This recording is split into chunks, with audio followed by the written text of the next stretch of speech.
Hi tears, பாலக்கீரை bajji எப்படி பண்ணுறதுன்னு பார்த்துடலாமா? பாலக்கீரையை நல்லா வாஷ் பண்ணிவிட்டு அதை நல்லா காய வச்சு எடுத்துக்கோங்க.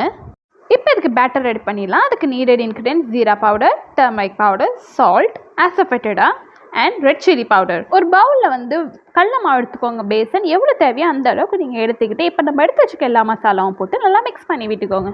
நல்லா மிக்ஸ் பண்ணிவிட்டு இதை கொஞ்சம் கொஞ்சமாக தண்ணியை ஊற்றி மிக்ஸ் பண்ணிக்கோங்க. ஒரு பேட்டர் ஃபார்மில் ரொம்ப திக்காக இருக்கக்கூடாது, ரொம்ப வாட்டராக இருக்கக்கூடாது. அதுக்கேற்ற மாதிரி நீங்கள் மிக்ஸ் பண்ணிவிட்டு எடுத்து வச்சுருக்க பாலக்கீரையை இதில் நல்லா டிப் பண்ணி நல்லா கோட் பண்ணிவிட்டு ரெண்டு சைடையும் கடாயில் எண்ணெய் சூடானதுக்கப்புறம் ஃப்ரை பண்ணி எடுத்திங்கன்னா ரொம்ப சூப்பரான ஹெல்த்தியான பாலக்கீரை பஜ்ஜி ரெடி ஆகிடும். இதுக்கு டிப்பாக நீங்கள் புதினா சட்னி செஞ்சுக்கலாம். அதுக்கு மல்லி, புதினா, பூண்டு, பச்சை மிளகாய், சீரகம், புளிப்புக்காக கொஞ்சமாக லெமனை ஸ்வைஸ் பண்ணிவிட்டு நல்லா கிரைண்ட் பண்ணி எடுத்திங்கன்னா தண்ணி இல்லாமல் சூப்பரான சட்னி ரெடி ஆகிடும். இந்த பஜ்ஜிக்கு அந்த காம்பினேஷன் வேறு லெவலில் இருக்கும். ட்ரை பண்ணி பார்க்குறீங்களா? ட்ரை பண்ணி பார்த்துட்டு